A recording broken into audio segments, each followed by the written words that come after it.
In 2024, the CEO of OpenAI wrote 3 words that he believes explain everything. 3 words that, in his mind, capture how humanity arrived at the doorstep of the most consequential moment in all of history.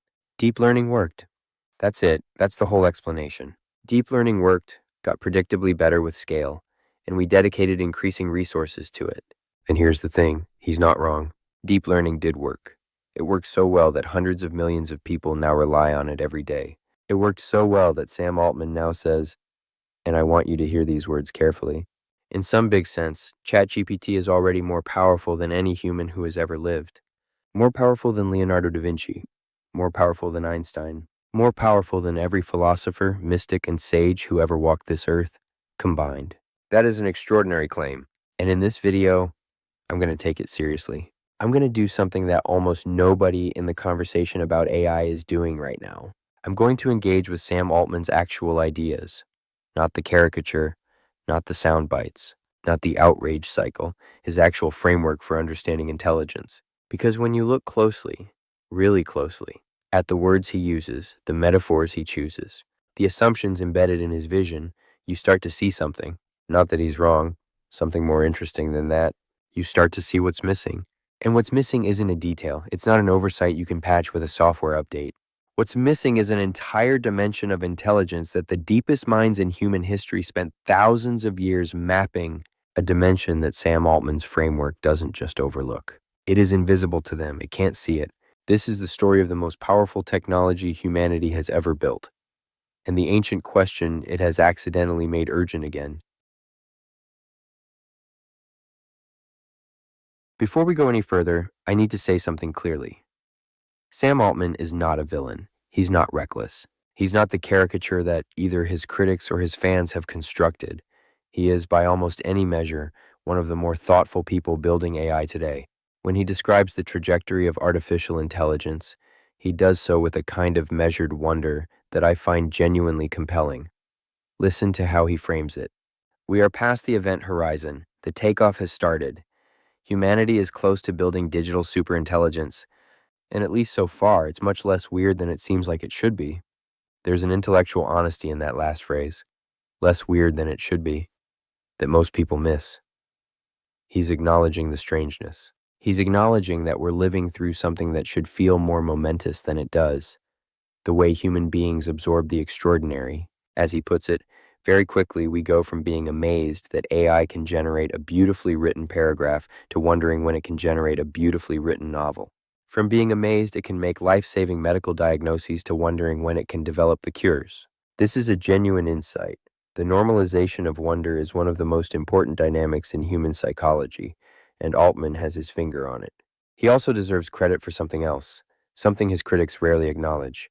He has consistently flagged the risks. He's spoken publicly about 3 categories of danger: bad actors exploiting superintelligent systems, loss of control scenarios, and emotional over-reliance. That third category matters, because it suggests that somewhere in Altman's thinking, there's an awareness that intelligence isn't just about what a system can do. He's even acknowledged that AI has already, in his words, fully defeated most of the ways that people authenticate currently. And his vision for the positive potential is genuinely moving. In many places, the alternative to an AI doctor isn't a human doctor. It's nothing at all. For communities with no access to medical expertise, AI could be transformative. For education, for scientific research, for creative tools, the case is real. And there's something else. In his essay, The Gentle Singularity, he describes how wonders become routine and then table stakes, how we move from amazement to expectation to impatience in the space of months. And he sees this not as a problem, but as the shape of progress itself. The singularity, in his telling, isn't a single dramatic moment. It's a gradual process where each new capability is absorbed into normality so quickly. He calls it the gentle singularity, and that phrase reveals something important. He genuinely believes this can go well. He genuinely believes that in 2030 people will still love their families and swim in lakes and play games with each other, and he may be right about that. He also makes a claim about the trajectory. By 2025, agents that can do real cognitive work. By 2026, systems that can figure out novel insights, meaning AI that generates original discoveries. By 2027, robots that can do tasks in the real world. and somewhere beyond that, systems whose capacity vastly outstrips human potential. He has said, "We do not know how far beyond human-level intelligence we can go, but we are about to find out." That is a staggering sentence, and it's spoken by a man whose predictions have been, on the whole, remarkably accurate. His 2021 essay accurately mapped much of what has since unfolded, so let me be clear about what I'm not doing here. I'm not interested in the lazy critique that technology is bad. That's not a serious position. What I am interested in is something much more specific. I'm interested in 3 words: deep, learning, worked. Let's sit with that for a moment. Not with whether it's true, it is true. Let's sit with what it assumes. What does it mean to say that something learned? When Sam Altman says deep learning worked, what he means precisely is this, and he's quite explicit about it. Humanity discovered an algorithm that could really, truly learn any distribution of data, or really, the underlying rules that produce any distribution of data. An algorithm that learns the rules that produce distributions of data, that's not a small achievement, that's extraordinary. But I want you to notice what's embedded in that sentence. The word learn is doing enormous work, and it's being used in a very specific way. In Altman's framework, to learn means to identify patterns in data, to extract the statistical regularities that govern a distribution, to build an internal model that can predict what comes next with increasingly shocking accuracy. And if that's what learning is, then yes, deep learning worked. But here's the question that changes everything. Is that what learning is? 2,500 years ago in the forests of ancient India, a group of thinkers were asking precisely this question. Not about algorithms, obviously, but about the nature of mind itself, about what it means to understand something versus merely processing it. The Katha Upanishad, one of the oldest philosophical texts in human history, offers a metaphor that I think is the single most relevant image. It compares the human being to a chariot. The senses are the horses, powerful, fast, pulling in every direction. The mind, what they called manas, is the reins. It gathers sensory data, processes impressions, organizes information. It is the computational layer. But sitting in the chariot behind the driver is something else entirely. They called it Buddhi, and Buddhi is not a better version of manas. Where manas processes, Buddhi discerns. Where Manas recognizes patterns, Buddhi perceives meaning. Where Manas asks, what comes next in the sequence? Buddhi asks, what does this mean? What is true? What matters? This distinction between computational intelligence and discerning wisdom isn't unique to Indian philosophy. You find it everywhere. The Greeks called it dianoia and nous. The Chinese tradition distinguished between Zhi, knowledge, and Ming, illumination. Every civilization that has deeply investigated intelligence has arrived at the same conclusion. There are at least 2 fundamentally different kinds of knowing. Sam Altman has built the most sophisticated Manas engine ever created. He has scaled computational intelligence to a degree that would have seemed supernatural. But his framework has no concept of Buddhi, no concept of nous. His framework can't see it, not because he's foolish, but because the framework has no category for it. When he says deep learning worked, he's making a claim about Manas. But he's also making an implicit claim that Manas is all there is. That if you scale pattern recognition far enough, understanding emerges automatically. That is the assumption I want to examine. Because what's at stake isn't just a philosophical debate, it's a practical question about the future of human development. If understanding is just a more sophisticated form of pattern recognition, then Sam Altman's project is salvific. It solves the deepest problem in human existence. You no longer need to struggle to understand. You no longer need to undergo the painful, slow, difficult process of developing genuine insight. But if there's a qualitative gap between processing information and comprehending meaning, then something entirely different is happening. Then the development of Buddhi, the deeper knowing, is being not just neglected but actively displaced. Every hour a human being spends outsourcing their thinking to an AI is an hour they're not developing their own capacity for insight. Every question answered instantly is a question never struggled with, and it's the struggle, the sitting with confusion, that develops the writer. The moment where something breaks open and you see what you couldn't see before, it's that process that develops the writer. This isn't nostalgia. This isn't technophobia. This is the central insight of every contemplative tradition on earth. Consciousness develops through the friction of genuine inquiry, not through the frictionless delivery of answers.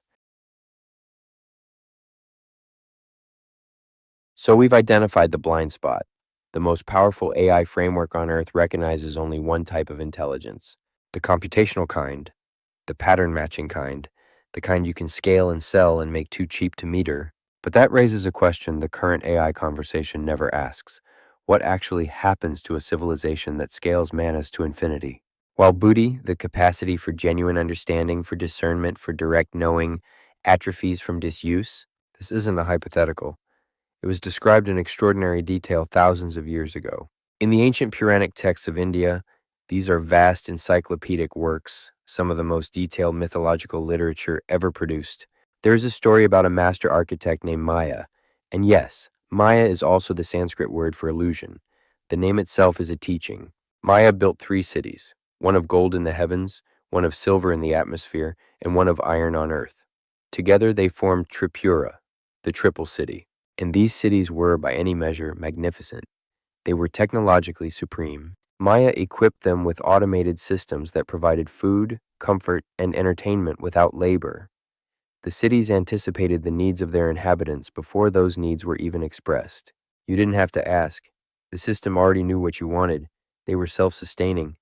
Damage repaired itself. Resources regenerated automatically. The infrastructure was designed for permanent, frictionless operation. No maintenance required. No effort demanded. And the inhabitants were given everything. Every external need met. Every desire fulfilled. Every problem solved by the system itself. Now, does this sound familiar? Automated systems that anticipate your needs. Infrastructure that repairs and maintains itself. An environment designed for frictionless comfort. A system that solves problems before you even articulate them. This is a description of a smart city, written thousands of years ago. Maya the architect is essentially the first tech CEO, building the perfect system, optimizing every variable, and the story tells us exactly what happened next. The inhabitants of Tripura gradually lost all motivation for inner development.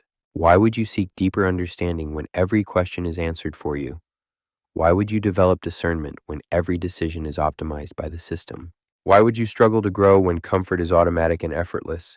They didn't become evil, they didn't rebel, they simply stopped developing. Their outer world was perfect. Their inner world was atrophying. They had infinite manas, infinite processing power, and their Buddhi was dying.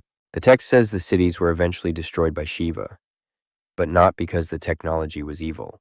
The text is specific about this. The cities were destroyed because their inhabitants had become incapable of evolution. The technological paradise had made spiritual development not just unnecessary, but impossible. They were trapped in a perfect system, while the one thing that made them more than sophisticated machines, their wisdom, withered to nothing. Here's what hits me about this story. The Tripura architects didn't set out to destroy their people's inner development. They set out to help, to free people from suffering. Sound familiar? Sam Altman genuinely wants to help. He genuinely wants to free people from suffering. And his technology genuinely does these things. But the Tripura story asks a devastating question. What if the struggle is the development? What if the friction that technology eliminates is the very friction that consciousness requires to grow? What if making things too easy is itself the danger? The human soul develops through genuine encounter with difficulty, not needless suffering, but the difficulty of sitting with a hard question. The difficulty of not knowing and staying with the not knowing until genuine insight breaks through. The difficulty of using your own judgment when the algorithm already has an answer. That specific kind of difficulty, the difficulty of thinking for yourself, is exactly what intelligence too cheap to meter eliminates. And when it's gone, you get Tripura, a civilization with infinite power and zero wisdom, perfectly comfortable, perfectly capable, and perfectly unable to evolve. Now I have to do something uncomfortable. I have to turn this mirror away from Sam Altman and toward you and toward myself. Because the honest truth is, this isn't a future problem. It's a present one, and we are already inside it. Think about your last week. How many times did you encounter a question, a real question, one that required genuine thought, and immediately reached for your phone? Not because you couldn't think about it yourself, but because searching was faster, because the friction of thinking felt unnecessary when the answer was 2 seconds away. How many times did you let an algorithm decide what you watch next, what you read, what music you listen to? Not because you don't have taste or judgment, but because the recommendation was right there and choosing for yourself felt like work. How many times did you ask an AI to write something, summarize something, decide something, and accepted the output without really engaging with it, without asking, but is this true? Not true in the sense of factually accurate, ChatGPT can manage that, but true in the deeper sense. True to what I actually think, true to what I actually understand, true to what I've actually earned through my own encounter with the question. I'm not pointing fingers. I do this too, we all do, and each individual instance is harmless, trivial even. But there's a pattern underneath the instances, and the pattern is this. With every act of outsourcing, your capacity for genuine discernment gets a little weaker. Not dramatically, not noticeably in any single moment, but steadily. The way a muscle atrophies when you stop using it, not because it's been injured, simply because it's no longer needed. There was a teacher in the early 20th century, a man named Gurdjieff, one of the most provocative thinkers of his era, who made a claim that sounds outrageous until you test it against your own experience. He said that the vast majority of human activity is entirely automatic, that people believe they are making choices when they are actually running programs, that we narrate our mechanical reactions as if they were decisions, and this narration creates the convincing illusion that someone is home, when in fact, most of the time, nobody is. He didn't say this as an insult. He said it as a diagnosis, and his test was simple. Try to sustain genuine, deliberate attention on a single thing for 60 seconds, not thinking about it, just being aware of it. Your breath, a sound, the feeling in your hands. 60 seconds of real, unbroken attention. Most people can't do it, not for 30 seconds. The mind wanders, automatically, not because you chose to let it wander, because automatic is the default state. Conscious attention is the exception. Now think about what AI does. It takes the things that still required you to be at least partially present, searching, deciding, writing, evaluating, and automates them. It takes the last remaining activities that forced you to show up to your own life, and it handles them for you. It's not making you unconscious. You were already mostly unconscious. It's removing the last few reasons you had to wake up. And here's the question that I think is the real question of our era. Far more important than, will AI become conscious? Are you becoming less conscious? Not in some dramatic philosophical sense, in the most practical, measurable sense possible. Is your capacity for sustained attention getting stronger or weaker? Is your ability to sit with a difficult question improving or degrading? When you encounter something you don't understand, is your first impulse to struggle with it or to outsource it? Because if it's the latter, if the reflex to outsource is getting stronger year by year, then something is happening that no AI safety researcher is tracking. Your Buddhi is atrophying, your capacity for direct knowing is getting weaker, the rider is falling asleep in the chariot, and the most powerful chariot ever built, driven at the speed of light, with the rider asleep. That's not progress, that's Tripura. But I didn't make this video to frighten you, and I definitely didn't make it to tell you to throw away your phone and go live in a cave. Because here's the thing that neither the tech optimists nor the tech doomsayers seem to see, and this is the idea that once you hear it, changes your relationship to technology forever. What if every piece of technology you use is a preview, not a replacement, not a threat? A preview, a crude mechanical prototype of a capacity your consciousness is meant to develop organically. The Indian philosopher Sri Aurobindo, one of the most rigorous thinkers of the 20th century, described an evolutionary trajectory for human consciousness. Not evolution in the biological sense. Evolution in the sense that consciousness itself moves through stages, each one incorporating and transcending the one before. And he described the emerging stage, what he called supramental consciousness, in terms that should make every technologist sit up and pay attention. He described direct knowing without search, the ability to grasp a truth immediately, without reasoning through steps, without consulting external sources, not guessing, not intuiting in the vague sense, actually knowing. The internet simulates this externally. You can access any piece of information instantly, but you're accessing data, not understanding. The technology is showing you what direct knowing looks like from the outside. It's a prophecy in mechanical form. He described instantaneous comprehension, the ability to perceive wholes rather than assembling parts, to see the entire pattern at once rather than processing it sequentially. AI simulates this externally. It can synthesize vast amounts of information into a coherent output in seconds, but it's processing, not comprehending. It produces the form of understanding without the substance. Another prophecy, another preview. He described genuine communion between minds, not communication, where I encode my thought into words and you decode them, losing most of the meaning in translation. Communion, where your consciousness and my consciousness directly participate in a shared understanding, each becoming more individual in the process, not less. Social media simulates this. It connects billions of minds into a single network, but what it produces isn't communion. It's the Tower of Babel, everyone speaking, nobody understanding, maximum connectivity, and zero genuine meeting.